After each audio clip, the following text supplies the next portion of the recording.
Hello बच्चों। चलिए प्रश्न को समझते हैं।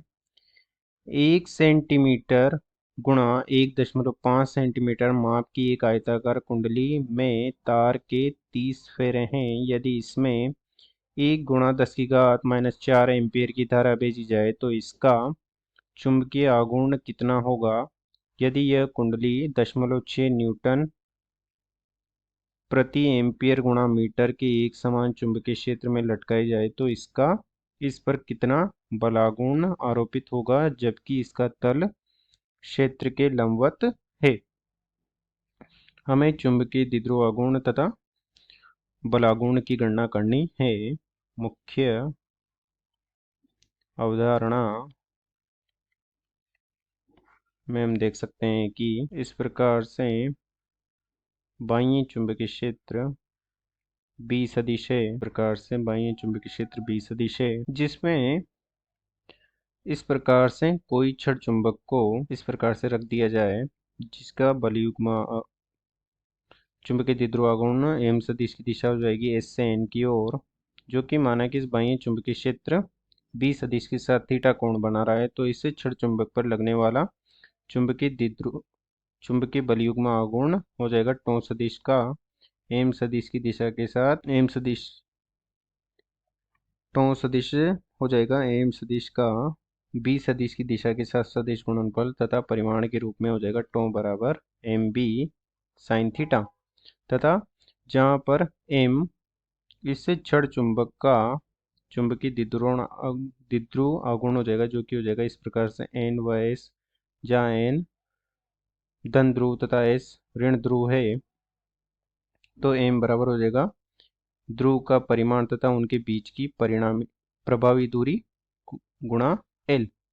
तो यहाँ पर टो बराबर हो जाएगा m गुणा l b साइन थीटा, तथा एक धारावाही लूप जिसमें I धारा प्रवाहित हो रही होती है वो एक छड़ चुंबक की भांति व्यवहार करता है, जो कि हम इस प्रकार से देख सकते हैं कि इस प्रकार से धारावाही लूप है जिसमें वामावर्त दिशा में I धारा प्रवाहित हो रही है तथा इसका क्षेत्रफल A बराबर हो जाएगा। चूंकि ये वृत्ताकार है तो ये हो जाएगा पाई r⁻², माना कि r जहाँ इसकी त्रिज्या है।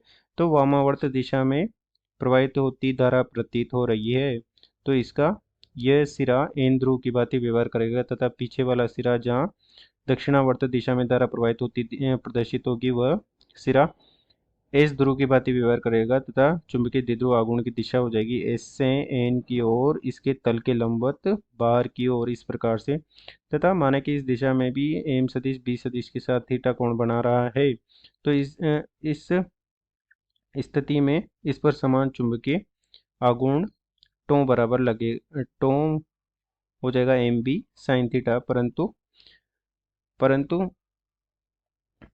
यहाँ धारावाही लूप के लिए चुंबकीय द्विध्रुव आघूर्ण m का मान होता है I गुणा a, तो टो बराबर हो जाएगा I गुणा a b साइन थीटा।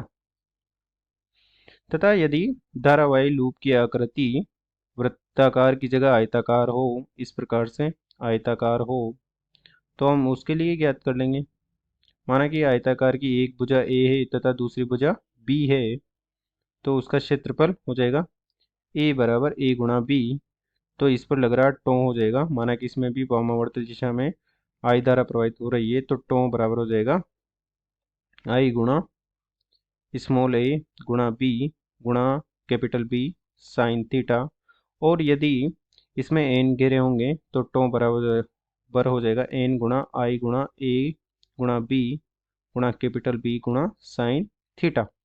इस प्रकार से हम तथा इसका ये तो इसका बलयुग्म आघूर्ण हो जाएगा तथा इसका चुंबकीय द्विध्रुव आघूर्ण हो जाएगा m बराबर n गुणा I गुणा a, जहाँ a हो जाएगा n गुणा I गुणा स्मॉल a गुणा स्मॉल b, जो कि इसका चुंबकीय द्विध्रुव आघूर्ण m हो जाएगा।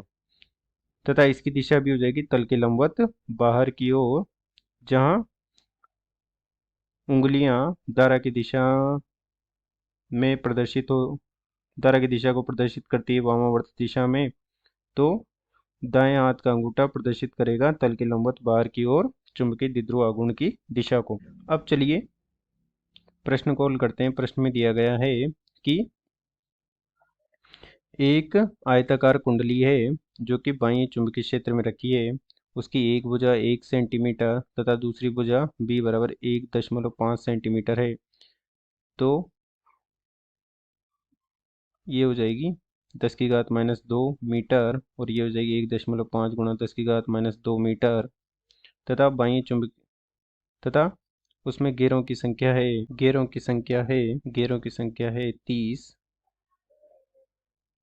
तथा उसमें प्रवाहित धारा I बराबर है 1 गुणा 10⁻⁴ एम्पियर।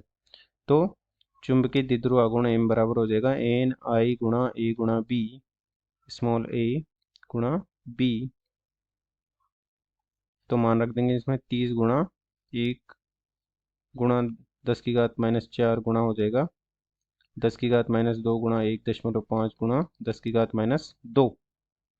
तो ये हो जाएगा 45 गुणा 10⁻⁸ एम्पियर गुणा वर्ग मीटर तथा इसकी दिशा हो जाएगी तल के लंबवत बाहर की ओर, तल के लंबवत बाहर की ओर तथा इस चुंबकीय द्विध्रुव आघूर्ण को एक समान चुंबकीय क्षेत्र B सदिश इस प्रकार से एक समान चुंबकीय क्षेत्र B सदिश है और इस B सदिश का मान दिया गया है 0.6 न्यूटन प्रति एम्पियर गुणा मीटर और इसमें आयताकार कुंडली को रखा गया है। प्रकार से माना कि ये आयताकार कुंडली को रखा गया है जिसकी ये A भुजा है, ये B भुजा है और इसमें वामावर्त दिशा में I धारा प्रवाहित हो रही है।